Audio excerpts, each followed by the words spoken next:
सो दोस्तों, welcome in discover Rajasthan. Keep discover keep learn.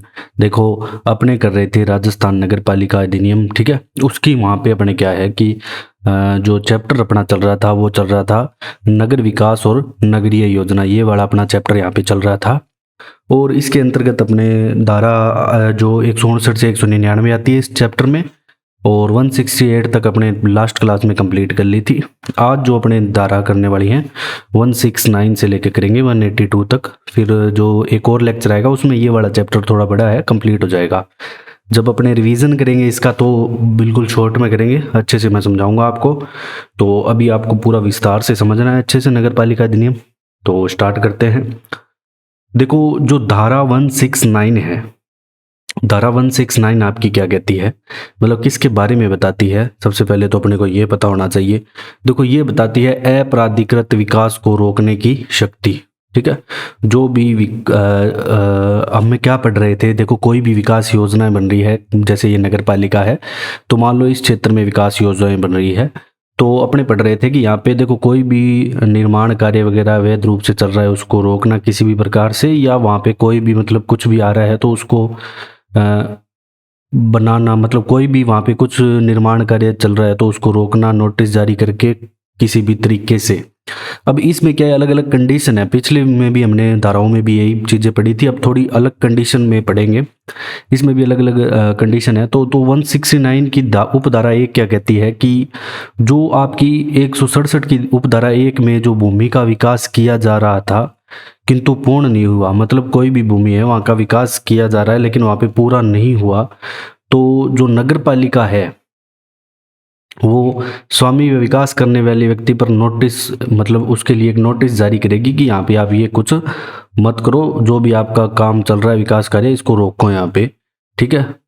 तो इसलिए ये 169 की उपधारा 1 में ये बताया गया है। तो जो तारीख से भूमि विकास रोकने की अपेक्षा करेगी, ठीक है, नोटिस के जरिए, मतलब फिर इसमें क्या है कि 168 की जो उपधाराएं हैं 3, 4, 5, 6, ये सारे उपबंध इस पे लागू होंगे, ठीक है। और अगर देखो सिर्फ उपधारा 169 की उपधारा 1 में क्या है कि नोटिस जारी हुआ था। अब देखो क्या होता है दोस्तों, अगर नोटिस जारी होने के बाद भी यहाँ पे निर्माण कार्य लगातार चालू है तो 169 की उपधारा 2 में क्या कहा गया है कि अगर जो निर्माण कार्य फिर भी यहाँ पे लगातार चालू है तो यहाँ पे क्या किया जाएगा, यहाँ पे दोस्तों नोटिस जुर्माना लगाया जाएगा 5,000 का, और प्रतिदिन जिस दिन से मतलब ये इन्हें नोटिस दिया गया है वहाँ प्रतिदिन 500 रुपये से दंडित किया जाएगा।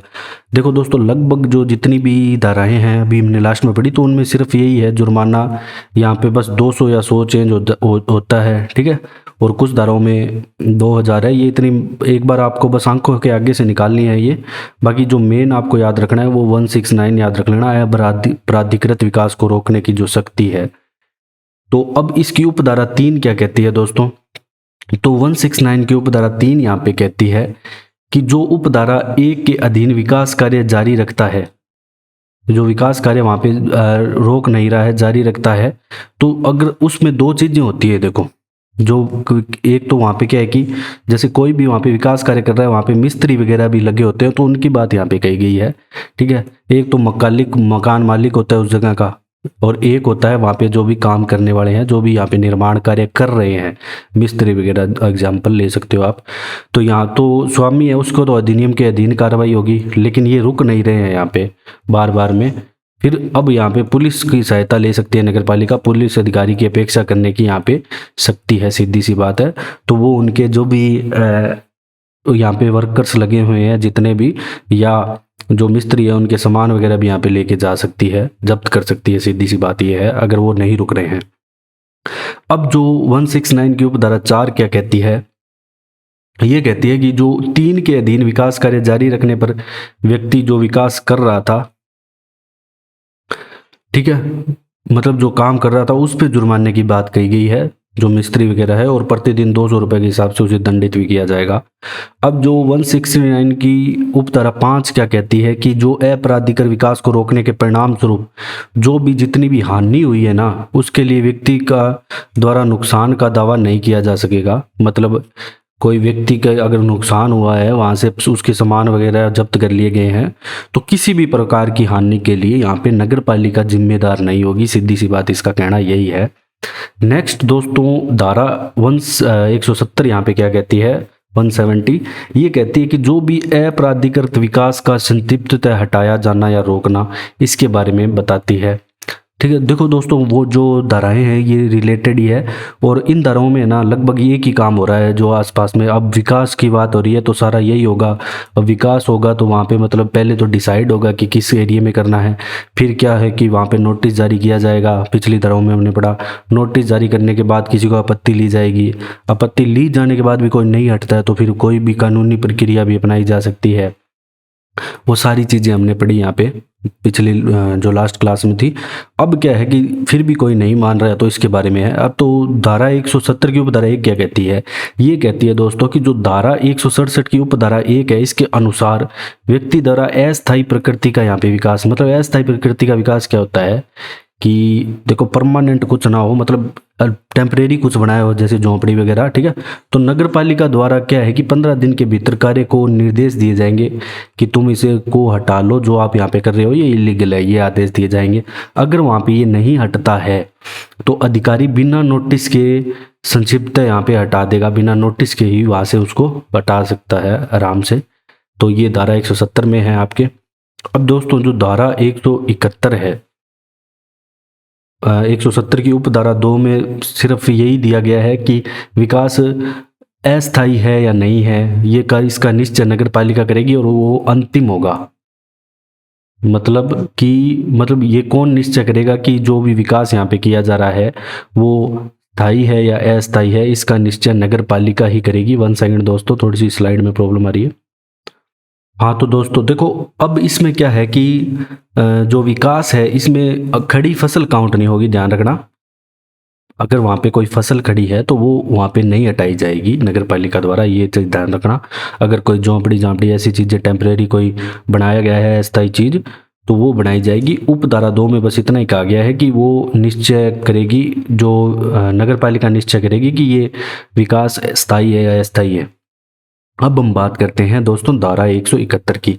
अब धारा 171 क्या कहती है, ये कहती है कि जो भी भूखंड है, ठीक है, इसके बाद क्या है कि इसका बाद में संशोधन करके यहाँ पे ये जोड़ा गया है कि उप विभाजन या जो पुनर्गठन है या निजी मार्ग बनाने के लिए जो मंजूरी है उसके बारे में आपका बताया गया धारा 171 के अंतर्गत।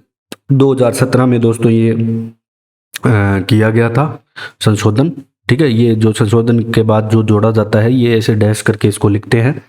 अब इसकी जो उपधारा 1 क्या कहती है 171 की, ठीक है, ऊपर हमने पढ़ा कि जो उप विभाजन या पुनर्गठन या निजी मार्ग बनाने के लिए जो मंजूरी ली जाती है।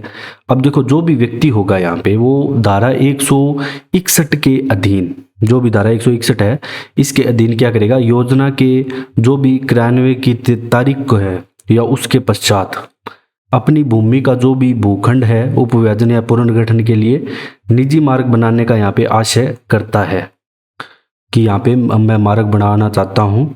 तो यहाँ पे क्या करेगी, राज्य सरकार द्वारा बनाए गए नियमों में निमित्त, मतलब जो भी राज्य सरकार यहाँ पे बनाए गए नियम है, अधिनियम के अकॉर्डिंग चल रहा है। कुल मिला के बात ये है कि जो भी उसे काम करना है अधिनियम के अकॉर्डिंग चल रहा है और उसे निजी मार्ग बनाना है।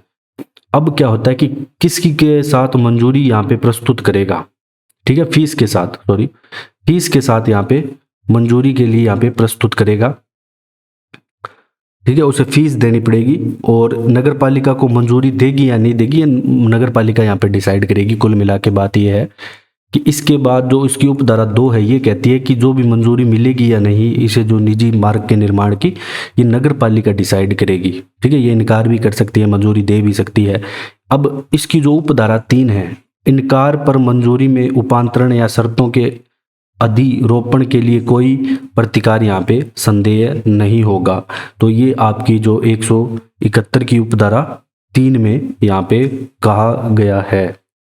अब देखो दोस्तों नेक्स्ट है जो 171 की उपधारा 4 क्या कहती है, जो भी मंजूरी से इनकार के बावजूद यहाँ पे अगर कोई निर्माण कार्य यहाँ पे चालू है, ठीक है, निर्माण कार्य चालू है, तो नगर पालिका क्या करेगी, लिखित नोटिस देगी और निर्माण कार्य को रोकने के लिए आदेश देगी और जो भी कार्य किया गया है उसको हटा भी सकेगी। फिर भी नहीं मानता है तो इसके अलावा यहाँ पे जुर्माना भी है, वही 5,000 रुपये और 200 रुपये प्रतिदिन, जिस दिन से उसे नोटिस दिया वहाँ से।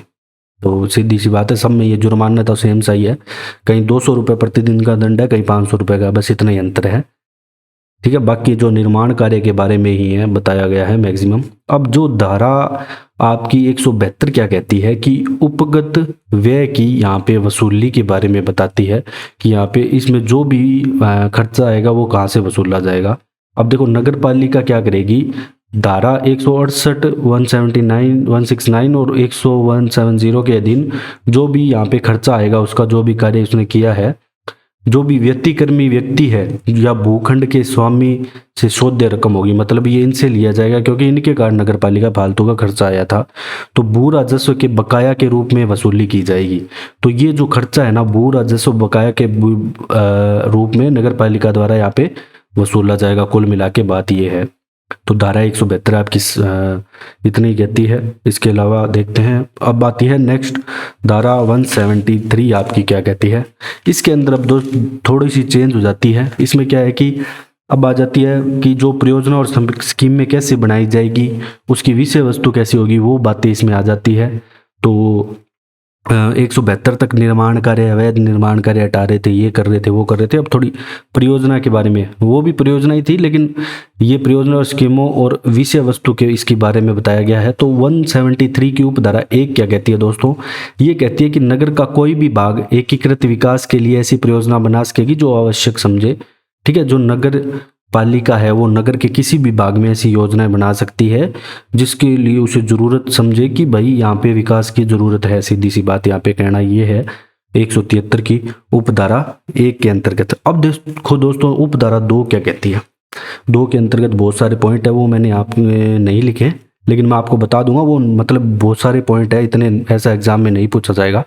देखो, जो परियोजना का स्कीम में निम्नलिखित में से किसी मामले में उपबंध है, मतलब जो भी परियोजना बनाई जाएगी तो उसमें उपबंध दिए गए हैं बहुत सारे, जैसे कि मार्ग, ठीक है, खुले स्थान, मार्ग, सड़कों के निर्माण, मनोरंजन, खेल मैदान, अस्पताल, औषधालय, शैक्षिक संस्थाएं, हरित पट्टियों, डेयरियों, आवास विकास, बाजारों का विकास, शॉपिंग सेंटर, ठीक है, इनके क्रय विक्रय भी करना, इनके लिए इनका पट्टे देना, मतलब ऐसी कोई नगर पालिका की जैसे कोई खाली यहाँ पे ज़मीन पड़ी है वहाँ पे वो कोई मार्केट बना के मतलब सेल कर रही है, ये चीज़ें बताई गई है।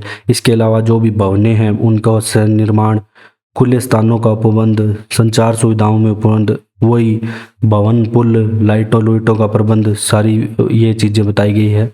इसके अलावा देखो विकलांग और निशक्तजन है, उनकी मानसिक रूप से कमज़ोर व्यक्तियों तथा जो भी असहाय बुजुर्ग व्यक्ति है उनके सम्मिलित करते हुए अनुसूचित जाति, जनजाति, अन्य पिछड़ा वर्ग, कमजोर वर्ग के तबकों के सदस्य के लिए आवास स्थान उपलब्ध करवाना।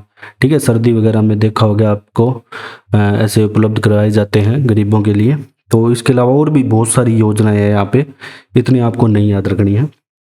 ठीक है, बस इतना याद रखना है। 173 की उपधारा 2 में ये है कि जो जितनी स्कीमें दी गई है वो इस अंतर्गत आएगी, मतलब इसके उपबंधित में रहेगी, मतलब जितनी भी स्कीमें हैं 173 की उपधारा 2। अब देखो इसकी उपधारा 3 क्या कहती है दोस्तों, ये कहती है कि परियोजना या स्कीम के प्रारूप में निम्नलिखित विशिष्टियां अंतर्विष्ट होगी, मतलब भूमि की पूर्ण जानकारी।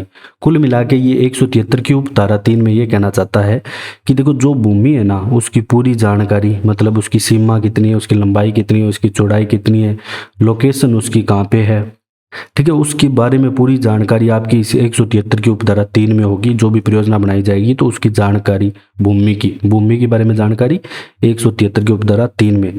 तो 173 में हमने क्या देखा, परियोजना और स्कीमों का बनाया जाना और उसकी विषय वस्तु, मतलब किस आधार पे उन्हें वहां पे जो स्कीम वगैरह है वो लाई जाएगी, सीधी सी बात ये है। अब आपकी नेक्स्ट धारा 174 क्या कहती है दोस्तों, ये कहती है कि जो भी परियोजना और स्कीमों की तैयारी है इसके बारे में बताती है। पहले अपने जो भी परियोजना स्कीमों की विषय वस्तु को पढ़ा किस आधार पे लाई जाएगी, फिर उसकी तैयारी कैसे होगी, कैसे उनको क्रियान्वित किया जाएगा। तो 174 की उपधारा 1 कहती है कि जो भी धारा 173 में जो भी उपबंधित परियोजना या स्कीम की घोषणा है वो उसके बारे में बताती है। सबसे पहले देखो कोई भी चीज़ आती है तो घोषणा होगी, जैसे अपने राजस्थान में भी नए जिले बने हैं तो वहाँ पे पहले घोषणा की गई है, ठीक है। तो उसी तरीके से यहाँ पे कोई भी स्कीम या परियोजना आती है तो घोषणा होगी, वो भी एक परियोजना ही है। अब 174 की उपधारा 2 कहती है कि जो भी घोषणा की तारीख से है 30 दिन के पश्चात नगर पालिका द्वारा यहाँ पे घोषणा राजपत्र में प्रकाशित भी की जाएगी, ठीक है। देखो ये तो हमने बार बार पढ़ रहे हैं, नगर पालिका अधिनियम में जो भी काम होगा ना पूरा राजपत्र में अधिसूचना प्रकाशित करके ही होगा, सीधी सी बात ये है। अब 174 की उपधारा 3 क्या कहती है दोस्तों आपकी, ये बताती है जो भी उपधारा 2 में अधीन घोषणा के प्रकाशन की तारीख से 1 वर्ष के भीतर, अब 1 वर्ष के भीतर भीतर क्या है, नगर पालिका पूरा प्रारूप तैयार करेगी कि अपने को काम क्या करना है, अपने को कैसे इस योजना पे वर्क करना है, इसके बारे में बताया गया है। और नोटिस द्वारा यहाँ पे सुझाव भी आमंत्रित किए जाएंगे। इसके साथ साथ जो हर बार अपने कर रहे थे, देखो कोई भी चीज़ परियोजना ला रहे थे तो पूरा जो सुझाव है वो आमंत्रित किया जाएगा नोटिस के द्वारा। अगर किसी को यहाँ पे आपत्ति है इस एरिया में यहाँ पे ये विकास कार्य किया जा रहा है तो वो यहाँ पे अपनी अनुज्ञा भी ले सकता है या अपने जो भी सुझाव पेश कर सकता है, सीधी सी कहने की बात ये है, ठीक है। नोटिस द्वारा सुझाव भी लिया जाएगा और प्रारूप तैयार किया जाएगा, वो आपका 174 की उपधारा 3 के अंतर्गत यहाँ पे ये किया जाएगा। नेक्स्ट दोस्तों हम बात करें 174 की उपधारा 4 क्या कहती है। अब देखो जो 3 के अधीन सुझाव है, आक्षेप है, इन पे विचार किया जाएगा, सही लगे तो इनमें जरूर चेंज किया जाएगा, नहीं तो वैसे का वैसे ही रहेगा। अब 174 की उपधारा 5 क्या कहती है दोस्तों, ये कहती है कि जो 4 के अधीन उपांतरण या बिना उपांतरण, ठीक है, या तो सही किया है या नहीं किया, उपांतरण मतलब चेंज करना, और परियोजना या स्कीम राजपत्र में प्रकाशित और परिवर्तन की तारीख यहाँ पे विनिर्दिष्ट की जाएगी, मतलब कब से ये लागू होगी, ठीक है। परिवर्तन की तारीख मतलब कब से लागू होगी। अब जो आपकी 174 की उपधारा 6 है ये क्या कहती है, परियोजना स्कीम के तहत भवन का तोड़ा जाना या वह रहने वाले लोगों को हटाया जाना इसमें अंतर्वलित नहीं है, इस बात को आप ध्यान रखना। तो ये भी बताया गया है कि वहाँ पे भवन वगैरह का तोड़ा जाना या वहाँ पे कोई लोग रह रहे हैं तो उनको निकालना जाना यहाँ पे इसमें सम्मिलित नहीं है। नेक्स्ट दोस्तों हम बात करें कि धारा 175 क्या कहती है, ये कहती है पुनर्विकास स्कीम, मतलब दोबारा विकास। पुनर्विकास का मतलब होता है दोबारा विकास, लेकिन यहाँ पे जो विकास पुनर्विकास वगैरह है ये किसका किया जाता है। देखो वहाँ पे कई बार ऐसा एरिया होता है और ऐसी जहाँ पे अस्वस्थता वगैरह फैली होती है, ठीक है, और जहाँ पे थोड़े ऐसे भी हो सकते हो झुग्गी झोंपड़ी वगैरह ऐसी बस्तियाँ होती है तो वहाँ पे विकास कार्य जरूरी होता है। देखो जहाँ मुख्य नगर पालिका अधिकारी को किसी भी क्षेत्र के संबंध में उसके कब्जे में की सूचना के अधिकार पर यह समाधान हो जाता है, तो इसमें 2 खंड दिए गए हैं। क्या खंड है कि किसी क्षेत्र में भवन के मरम्मत के अभाव या अव्यवस्था की दशाओं के कारण मानव निकास के लिए अनुपयुक्त, मतलब उनको लग रहा है कि ये जो मानव के रहने के लिए अभी उपयुक्त स्थान नहीं है तो वहाँ पे विकास कार्य के लिए एक स्कीम लाई जाएगी। खंड ख क्या कहता है कि उस दशाओं से निपटने के लिए संतोषप्रद तरीका पुनर्विकास स्कीमों के अनुसार गलियों भवनों का पुनर्निर्माण या पुनर्निर्माण किया जाएगा, जहाँ पे सड़कें पूरी तरह दुरुस्त है, टूटी हुई है, तो वही बातें इसमें कही गई है। तो ऐसी स्कीम धारा 173-74 की समस्त अपेक्षाओं को पूरा करेगी, ठीक है। इसमें हमने पढ़ा था 74-75 में, 73-74 में जो स्कीमें आ रही थी, जबकि जो 173 है इसकी उपधारा 2 के अंतर्गत जितने भी पॉइंट है ना, मतलब क्या क्या स्कीमें लाई जा सकती है वो सारे इसके अंतर्गत है। तो 73-74 की उपेक्षाओं को पूरा करेगी ये जितनी भी स्कीम यहाँ पे लाई जाएगी। तो पुनर्विकास स्कीम आपकी है 175 में। अब दोस्तों धारा 176 आपकी क्या कहती है, देखो परियोजना और स्कीम को अनुमोदन के लिए नगर पालिका को प्रस्तुत करना, ये कहती है आपकी धारा 176। इसमें क्या होगा कि जो भी कोई भी स्कीम आएगी, ठीक है, जितनी जल्दी हो सके नगर पालिका अधिकारी द्वारा अनुमोदन के लिए नगर पालिका को यहाँ पे प्रस्तुत की जाएगी। और नगर पालिका या तो स्कीम बिना किसी उपांतरण के या उपांतरण जैसे अपने कर रहे थे, जैसे नोटिस जारी होगा, किसी को कोई आपत्ति है तो वो या सुझाव दे सकता है, अगर उपांतरण किया तो कर देगा, नहीं तो बिना उपांतरण के यहाँ पे स्कीम स्वीकार भी हो सकती है या नहीं भी हो सकती, दोनों ही बातें हैं, ठीक है। इसके अलावा राज्य सरकार भी इन्हें निर्देश दे सकती है नगर पालिका को कि आप इस स्कीम को यहाँ पे इस क्षेत्र में लागू करो या लेके आओ। तो जो भी योजना है परियोजना है उसका अनुमोदन के लिए नगर पालिका को जो प्रस्तुत करना है वो आपकी धारा 176 में है, ठीक है, फिर इसे पारित किया जाएगा। अब धारा 177 क्या कहती है कि किसी स्कीम की घोषणा के पश्चात भूमि के उपयोग और विकास पर निर्बंधन, वही बात अब वापस आ गई है, ठीक है। जो भी यहाँ पे स्कीम घोषित कर दी, अब जो भूमि है उसके उपयोग पर जो भी विकास पर निर्बंधन है वो आपकी धारा 177 के अंतर्गत आएगी। इसके अंतर्गत देखते हैं क्या क्या है।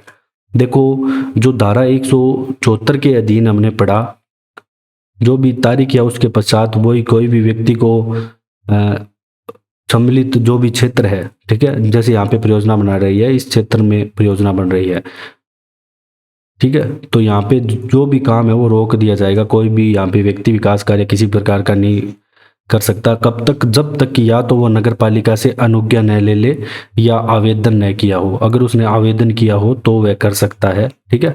नगर पालिका से उसको इजाजत लेनी पड़ेगी। कुल मिला के बात इसमें यही कही गई है 177 की उपधारा 1 के अंतर्गत। अब दोस्तों नेक्स्ट है जो 177 की उपधारा 2 क्या कहती है। ये कहती है कि 174 की उपधारा जो 4 है, इसके अधीन अनुमोदित परियोजना स्कीम है, वो धारा 166 से 72 के उपबंध इसमें लागू होंगे। ये सारे उपबंध इसके अंतर्गत लागू होंगे जो भी स्कीम में होगी इसमें। अब नेक्स्ट है धारा 178। ये कहती है स्कीम का व्यक्तिगत होना। मतलब देखो, इसका मतलब है जो भी परियोजना या स्कीम है प्रकाशन की तारीख से 2 वर्ष तक भीतर या तो काम करने में विफल रहती है तो वो समाप्त मानी जाएगी। सीधी सी कहने का मतलब ये है 178 में। अगर 2 वर्ष में कर दी तो कर दी, नहीं तो वो समाप्त यहाँ पे मानी जाएगी। नेक्स्ट हम बात करते हैं 179 की। तो धारा 179 क्या कहती है कि जो परियोजना या स्कीम है वो उपांतरण या प्रत्याहरण के बारे में बताती है। देखो, जो उपांतरण होता है वो तो हमने पढ़ा 179 की उपधारा 2 में। उपांतरण है कोई भी योजना है उसका चेंज होना।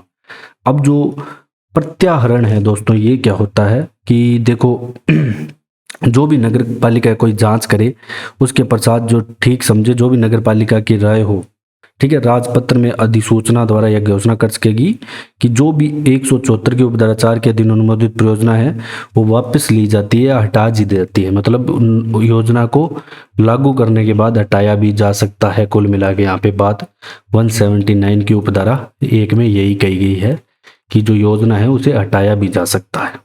अब आपकी धारा 180 क्या कहती है दोस्तों? ये कहती है कि नगर पालिका के स्कीम बनाने की अपेक्षा करने की राज्य सरकार की शक्ति। तो राज्य सरकार सीधी सी बात है आदेश देगी किसको? मुख्य नगर पालिका अधिकारी को, या राज्य सरकार का जो प्राधिकारी है वो आदेश देगा मुख्य नगर पालिका अधिकारी को कि जैसे ये कोई क्षेत्र है तो इस क्षेत्र में ये वाली योजना आप चलाओ यहाँ पे। तो ये 180 में है। तो योजना स्कीम बनाने की शक्ति, राज्य सरकार की शक्ति की बात करें तो धारा 180 के अंतर्गत आपकी आएगी। इतना आपको याद रखना है, 180 180। अब हम बात करें दोस्तों धारा 181 क्या कहती है।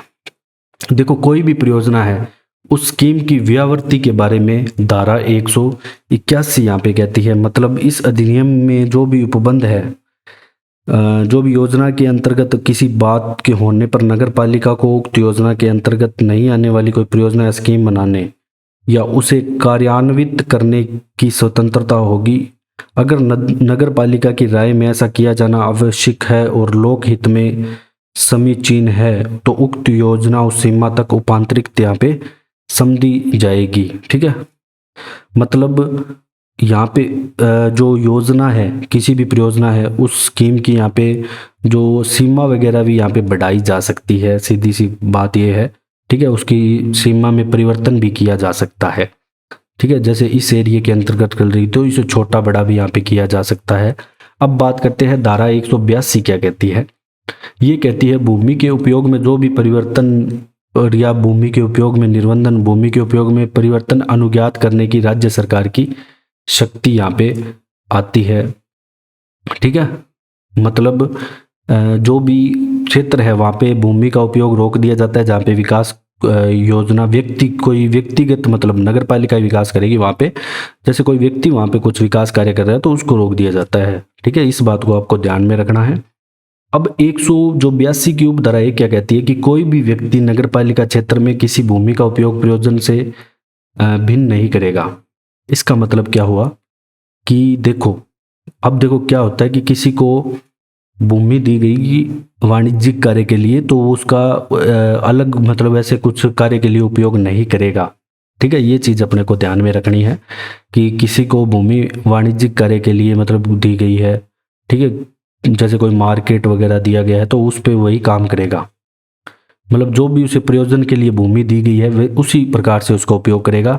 जिस प्रयोजन के लिए राज्य सरकार, नगर पालिका, स्थानीय प्राधिकार द्वारा भूमि का आवंटन या विक्रय किया गया है, या नया परिवर्तन करेगा, नया अनुज्ञा करेगा। पहली में जो आपकी उपधारा 1 में इतना ही बताया गया है, आगे इसमें और भी कंडीशन आएगी जिसमें ये कर भी सकेगा। ठीक है, अभी तो बस इतना बताया गया है जो 182 की उपधारा 1 में है कि जैसे कोई मार्केट है, इसमें दुकानें दी गई है, किस काम के लिए दी गई तो वही यहाँ पे काम करेगा। ठीक है, मतलब ऐसे काम फिक्स नहीं, मतलब ऐसे नहीं कि और ही कुछ यहाँ पे करने लग जाए अलग ही फील्ड में, वैसा कुछ नहीं कर सकेगा। जिस प्रयोजन के लिए, जिस काम के लिए जो दिया गया है वही काम करेगा, सीधा सा ऐसे याद रख लेना। नेक्स्ट है कि 182 की उपधारा 2 क्या कहती है कि ऐसी कोई भूमि जो उपधारा 1 के अंतर्गत नहीं आती।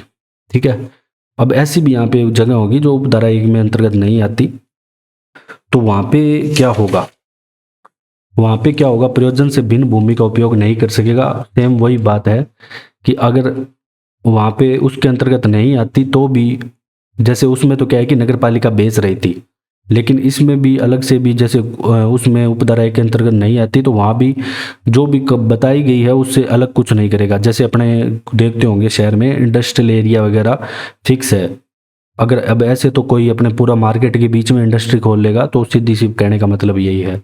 अब 182 की उपधारा 3 क्या कहती है, ये कहती है दोस्तों, उपधारा 1 व 2 में अगर अंतर्विष्ट कोई बात होती है, ठीक है, अब थोड़ा यहाँ पे चेंज आ जाएगा कि इसमें क्या हो सकता है। अब देखो, जो राज्य सरकार है या राज्य सरकार का प्राधिकृत अधिकारी है, ऐसी भूमि या स्वामी जो धारक है, ठीक है, जो मालिक है उसका भूमि का उपयोग में परिवर्तन के लिए यदि लोक हित में ऐसा करने से समाधान हो जाता है, उसको लगे कि ठीक है हो सकता है, मतलब ऐसे नहीं कि इंडस्ट्रियल यहाँ पे खोल के बैठ जाएगा बड़ी बड़ी, ऐसा कुछ नहीं, थोड़ा बहुत अगर उनको लगे कि यहाँ पे चेंज कर सकता है, कोई दिक्कत भी नहीं आएगी आस पड़ोस को। ठीक है, इसमें क्या हो कि जो भी सह परिवर्तन प्रभार है, इसका मतलब जो भी खर्चा आएगा उसको करके मतलब उसका देना पड़ेगा दरों पर, उनके उसके रुपए भी लगेंगे उसको ये काम करवाने में।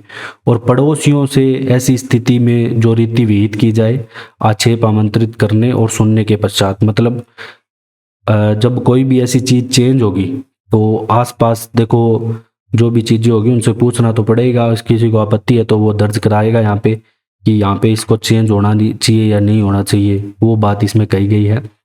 तो अगर परिवर्तनों के संबंध में राजपत्र में अधिसूचना द्वारा अनुज्ञा दे सकेगा। ठीक है, इसमें क्या होगा कि क्या क्या चेंजेस हो गए, आवासीय से वाणिज्यिक में हो सकता है, किसी का घर वगैरह है तो उसे वो कमर्शियल में करना चाहिए, ठीक है, तो वो कर सकता है। वाणिज्य से अन्य में, अन्य भी है इसमें भी, सिनेमा से वाणिज्य में, औद्योगिक से वाणिज्य में जा सकता है, होटल से वाणिज्य में जा सकता है, पर्यटन से वाणिज्य में जा सकता है। ऐसे चेंजेस वगैरह हो सकते हैं, पॉसिबल है छोटे मोटे। ठीक है, बड़े ज़्यादा बड़े यहाँ पे चेंजेस पॉसिबल नहीं है। आप औद्योगिक से सीधे आवास में नहीं जा सकते, तो कुछ यहाँ पे टर्म्स एंड कंडीशन के साथ आप चेंजेस कर सकते हो, सीधी सी बात कहने का मतलब ये है।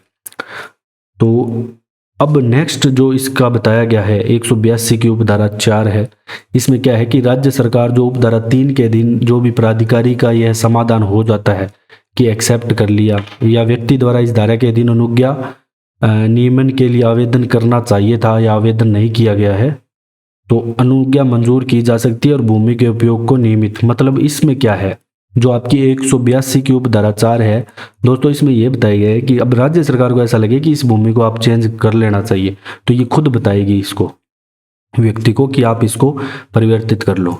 अब जो नेक्स्ट बात इसमें क्या है कि नोटिस देने और पक्षकारों के सुनने के पश्चात वही सेम वही बात होगा, सह परिवर्तन प्रभाव, मतलब ये दर लगेगी, इसकी रुपए लगेंगे। और जो सह परिवर्तन प्रभार है ये कुल मिला के ये मनी है, सीधी सी बात है, रुपए है, ये नगर पालिका निधि में जाएगा। ठीक है, नगर पालिका कमाई करने का तरीका है। तो 182 की उपधारा 5 कहती है कि जो प्रभार आएगा ये नगर पालिका निधि में जाएगा, और 182 की उपधारा 6 कहती है कि जो प्रभार है ये भू राजस्व के बकाया के रूप में वसूलनीय है, मतलब इस रूप में वसूला जाएगा। ठीक है, ये इसका एक प्रकार बना दिया कि इस रूप में हम लेंगे, इसको नाम ये दिया जाएगा कि भू राजस्व के बकाया के रूप में। तो आज हम 182 तक ही करेंगे, कल ये वाला चैप्टर आपका समाप्त हो जाएगा, उसके बाद नेक्स्ट चैप्टर भी करेंगे नगर पालिका के। अगर आपको हमारा कंटेंट पसंद है तो शेयर सब्सक्राइब जरूर करें। Thanks for joining discover Rajasthan.